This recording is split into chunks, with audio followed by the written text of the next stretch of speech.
Hi everyone. Today we are going to see about the rainbow formation. We'll discuss the science behind the formation of rainbow. Then we will understand about the reason for twinkling of stars. Then the reason for what you say early sunrise and delayed sunset. Then what is the reason for the blue color of sky at noon and orange red color of sky in the morning and in the evening. These are the things we are going to discuss in this video. So let's move to the whiteboard. Okay, let me share it.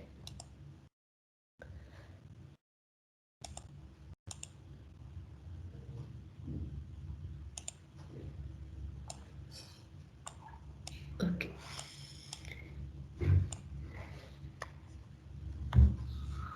Yes, rainbow. You all must have observed this rainbow right after the rain. When do we observe the rainbow?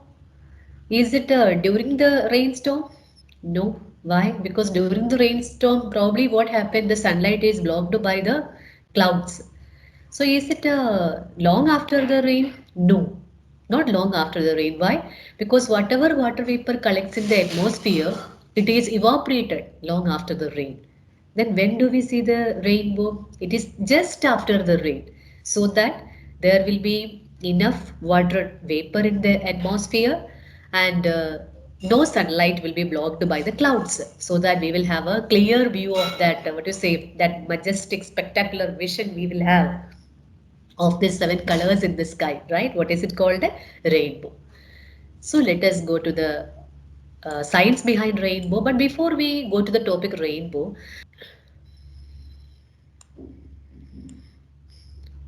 so here to understand about the rainbow formation, let us have a look at the one phenomenon called a total internal reflection.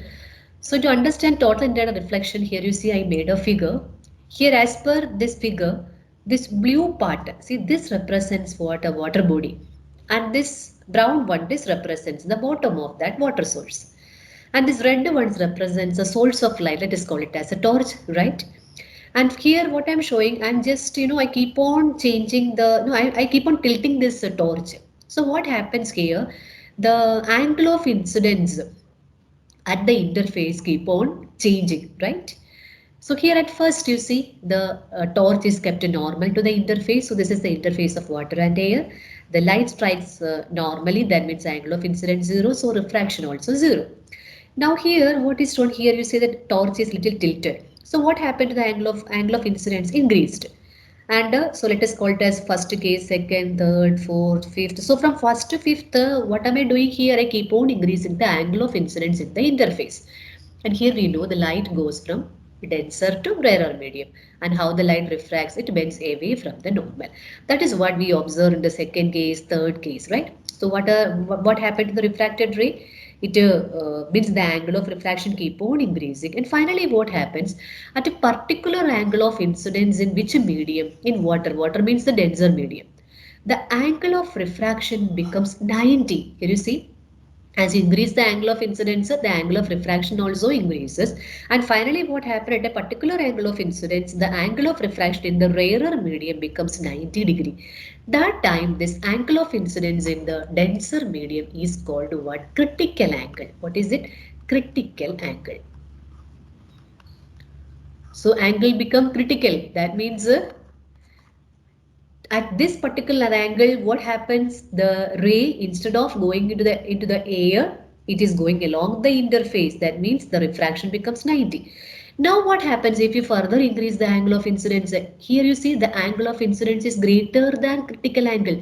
And if you see the case of a water air interface, this critical angle approximately it comes around 49 degree.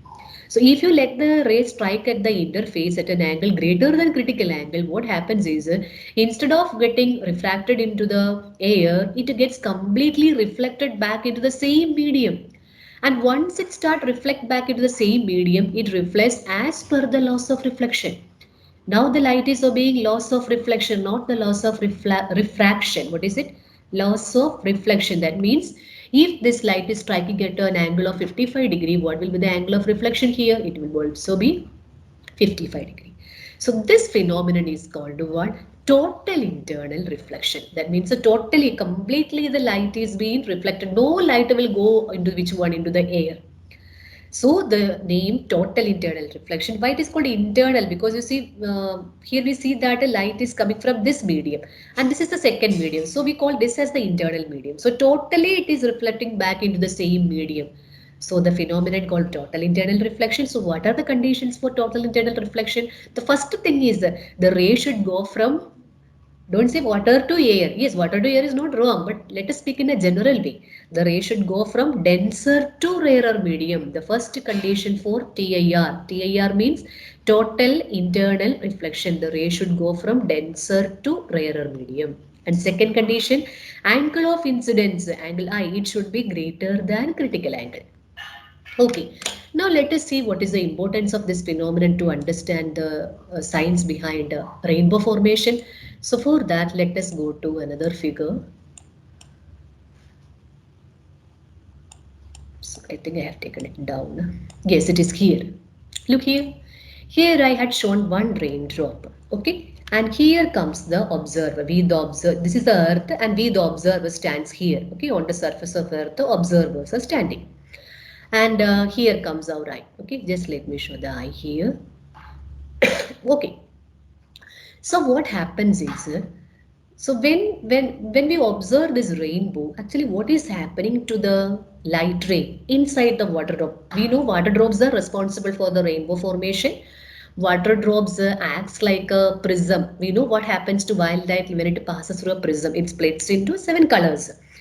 Now, because water is a dispersive medium. What do you mean by dispersive medium? The medium which refracts the light according to its wavelength. Hence, the medium is called what? Dispersive. So here, one look here.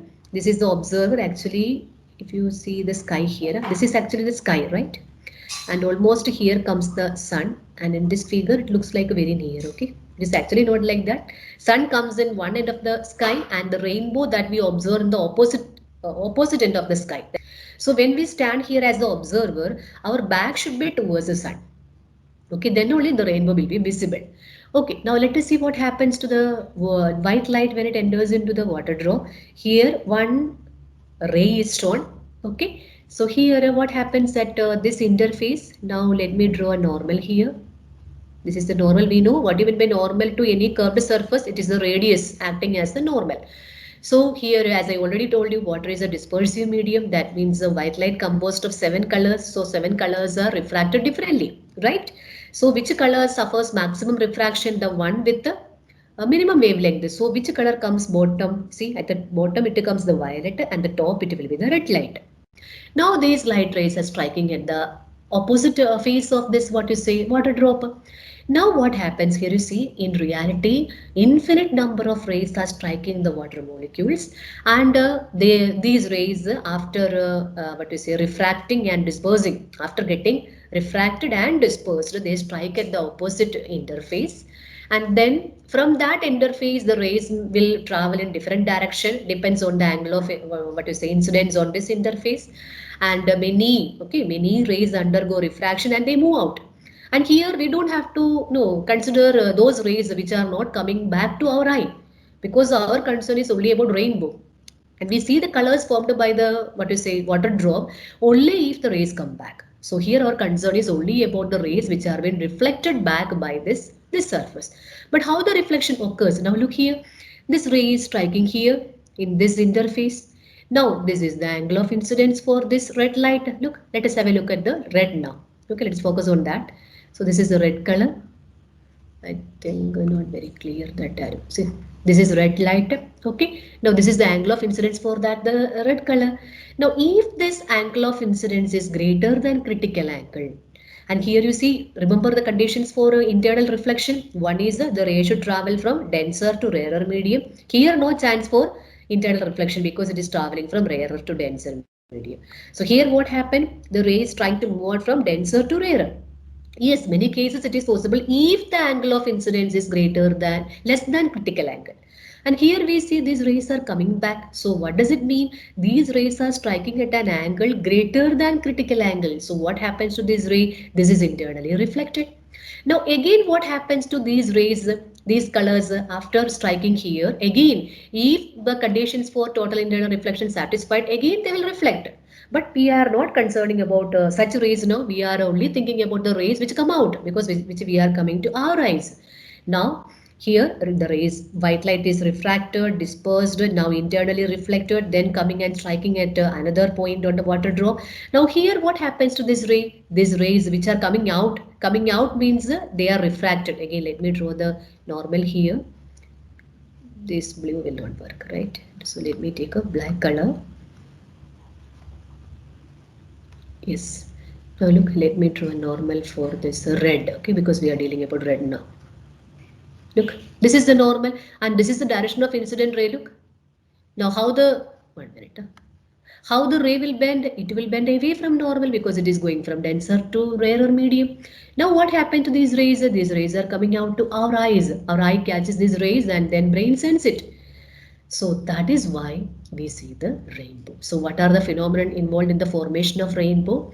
Refraction. How many times refraction? Twice refraction occurred here. Then dispersion and what is it? Total internal reflection. Okay, refraction, dispersion. Do you want me to write here? The phenomenon responsible for rainbow formation. Refraction, then comes dispersion,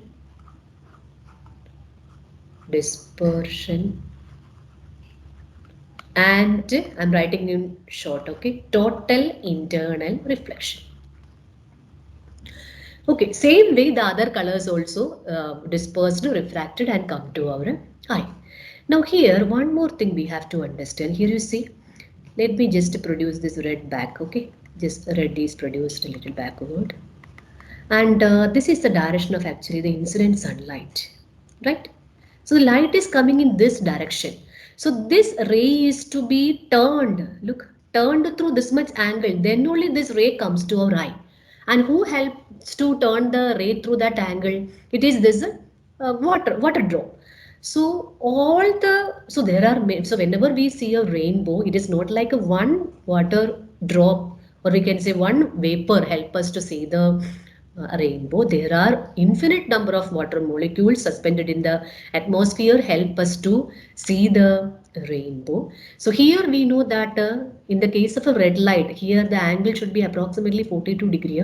So the incoming light or red light should be turned through an angle 42 degree. Then it reaches our eye and we see the red part for the bow. So we see the VIBGYOR that we know. So I told you there are many drops which are responsible for bringing the red color to our eye at this angle. So all those water drops lie in a curve or lie in a bow. That is why this colorful, what you say, vision, it appears like a bow. We call it as rainbow. So why the rainbow appears like a bow? Because all the water drops responsible for bringing each color to eye. If we talk about red color which is been turned through an angle 42 degree, these all water drops bringing the red color to our eye, they are coming in a bow. They all are falling in a bow like structure, okay, it's a bow shaped surface. Or if you talk about violet it turns through an angle of approximately 40 degree. So all the water drops which are responsible for bringing the violet light to our eye, they all are lying in a curve. So the rainbow appears curved. But just look here. This is actually the view of rainbow from an aeroplane. Actually, rainbow, it is a circular. It is not, we are seeing only a half circle from the surface of earth. What is the reason? Here comes the reason. Look, this is the scene of a setting sun.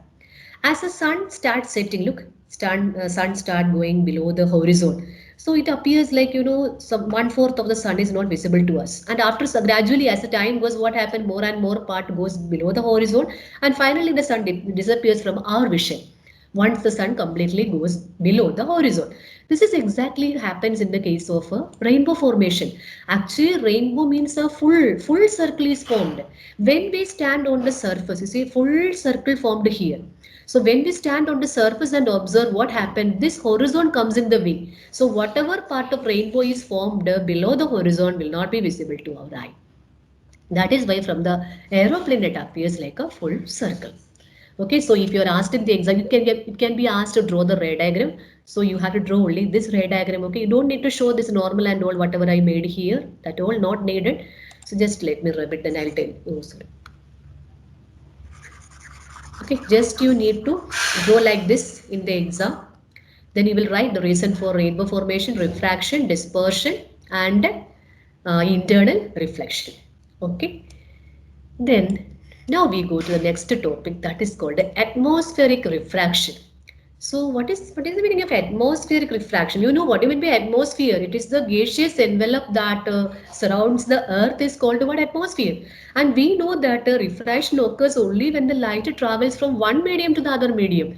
Then how is it possible for the light to refract in the air? Because air means it's we know there is only one medium. Then how the refraction occurs? The reason is you must have studied in geography like a sea breeze and what you say land breeze, right? What is the reason for that? Because due to the sunlight, due to the heating of the earth by the sun, the land and the water are not heated uniform at the same time. Means the land heats up and cools down very fast, but water takes more time for that. So exactly the same reason for what you say. Same reason means it is the heating of the land. Okay, here we are not considering the what you say heating of the water. That is actually we have to consider when we talk about the breeze. Okay, here now we are focusing only the heating of the land by the sun. So what you say morning and evening time, you know, sun is very far from us and it's very cool. So land cools very fast. At the same time, heats up also very fast. So what happens is, here you see, here I had shown the earth and these are the layers of the atmosphere. So what happens is the morning and evening time, this land is very cool. So the air layer near to the land, that is also very cold layer. So as we go high in the atmosphere, what happened to the temperature of the atmospheric layer keep on increasing. So when the temperature increases, what happens is its optical density decreases. Now, if you move from in this direction, particularly downward direction, suppose we are moving, that means we are moving from a region of a low density, low refractive index to higher refractive index. So what happens to light when it travels from low refractive index to higher refractive index? It bends towards the normal. So what happens when we observe the sky? When you observe the stars, here you see just I had shown here one starlight entering into an observer standing on the surface of Earth. So here what happened to the starlight? Here you see this light is coming in this direction and the light bends when it travels from one layer to the other layer because the refractive index of the atmospheric layer keep on changing due to change in temperature. So what happens is that this ray continuously refracts and finally the ray is coming to our eye. Now, when we know that when we look at the star, it appears like the star twinkle. But if you look at the moon, it doesn't appear like the moon is twinkling. Moon, it doesn't twinkle. What is the reason? Because when you look at the star, here you see starlight, you know, we can say there are infinite number of infrared rays going in all direction and lot of rays are entering into our atmosphere as well. So what happens is every moment, what happened to the temperature of this atmospheric layer keep on fluctuating. So what happens to the, what you say, the refraction of the, what you say, the starlight which is traveling through this atmosphere, refraction also changes. After refraction, if the ray comes to our eye, then we see the star, otherwise we don't. So what happens is when you continuously watch a star for a, what you say, for 30-40 seconds, what happens is the number of rays that fall to our eye after refraction, which refraction, atmospheric refraction, the rays keep on changing. Sometimes our brain feels, just let me take a number for our understanding, okay? So at times our brain feel 100 rays are being collected and next moment atmospheric refraction changes. So 100 rays are not able to reach our eye, it changes to 90. Next moment again refraction changes, the number of rays received by the brain become 110. So what happens? Sometimes the star looks very dim, sometimes it looks very bright. So the brain tells you, if you see the star is twinkling. Actually, it is not twinkling. Actually, because of the atmospheric refraction, what happens to the number of rays that enter into our brain or our eye keep on changing. Because of that, the stars twinkle.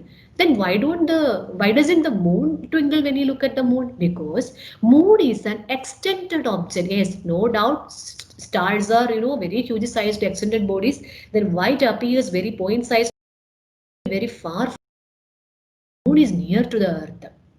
So compared to the star, even though moon is a smaller sized object, compared to star, it looks like an external object to an observer on the surface of Earth. So what happens from the moonlight also, if you see from the moon also, when the moonlight enters into the atmosphere, it undergoes refraction, no doubt. But let us divide this moon into infinite parts. Or we can call this moon as a collection of infinite number of point objects, right? The star is a point object, appearing like a point object to eye. But moon is a collection of infinite number of point objects. That means at any time, okay, suppose just now we start watching the moon. Now the brain says, yes, now 100 rays received now I received 100 rays. Now let the brain keep on observing the moon. Brain never tells us the what you say moon is twinkling. What is the reason? Because to the brain, the number of rays received are almost remaining constant. The reason by the remaining there is no refraction, there is refraction. But here, if suppose there are 10 point objects inside the moon, right? Just assume, okay? Now suppose 5 point objects are able to send 100 rays to our brain, and the remaining 5 point sources are not able to send.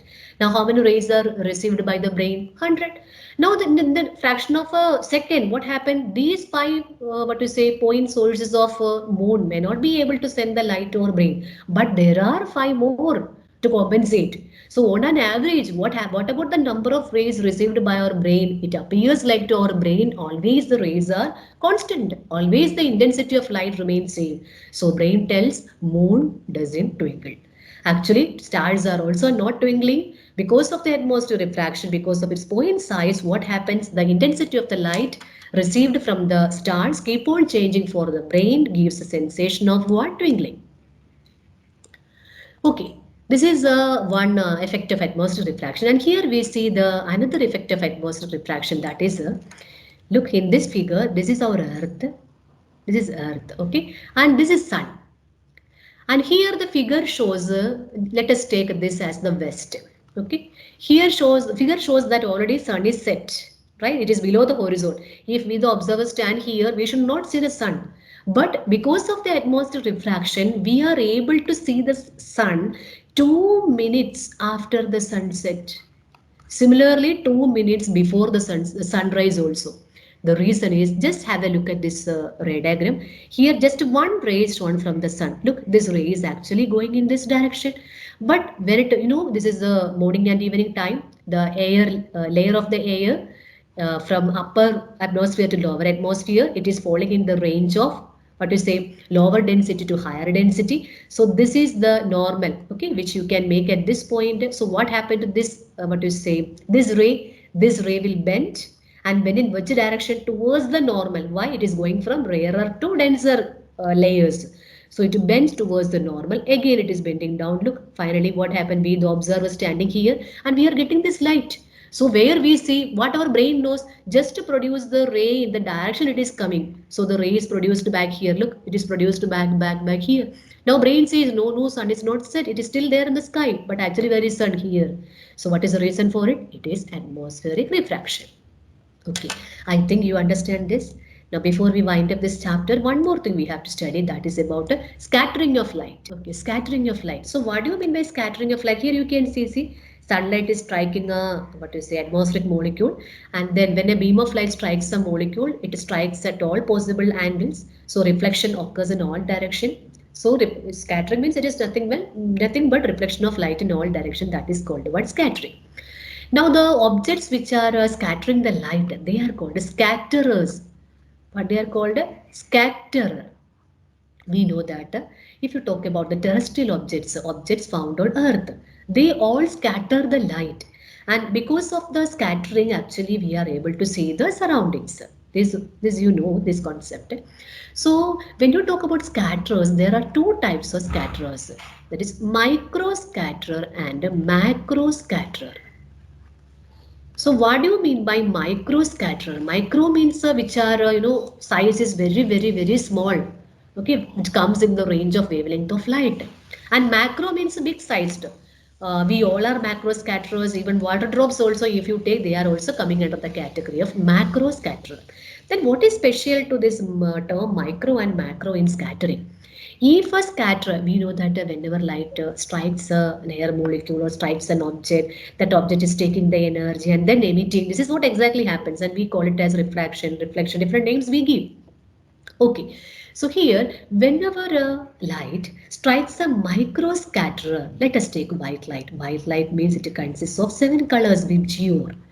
When this VIBGYOR strikes a micro scatterer, what happens is that scatterer takes the energy and then it emits. That means it reflects that light that we know. But the intensity of the light, okay, the intensity of light that is scattered by micro scatterer, it will be maximum for violet and minimum for red. So this type of scattering is called what? Preferential scattering. This is called a preferential, or we can say this is, I think, little. 1 minute. Just let me rub it.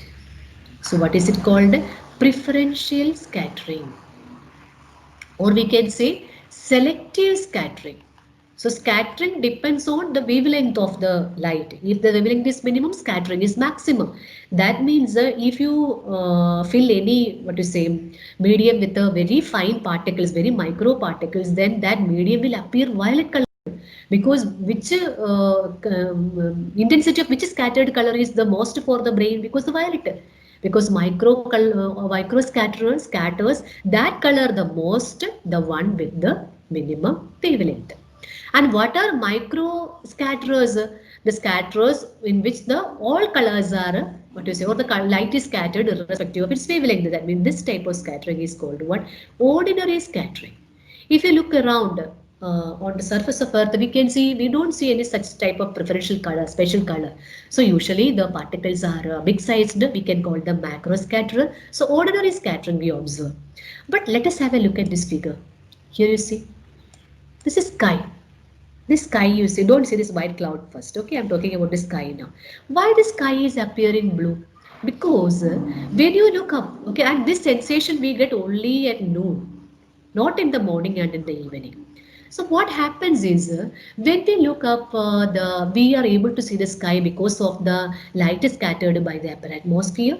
So what happens is these atmospheric particles are microparticles, and they scatter violet color, or we can say violet, indigo, blue the most.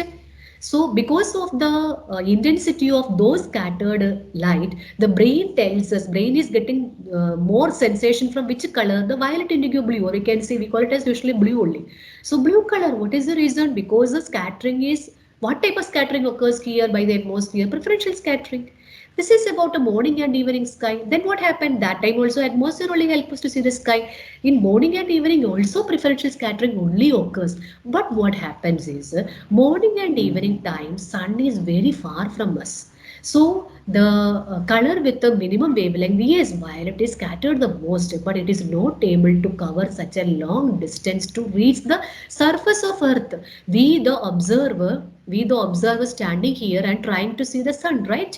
Now from the, even if the violet is scattered the most, this violet color not reaching the Earth's surface. The one with the longer wavelength only reaches the Earth's surface, that is the orange red color. So the sky appears orange red colored.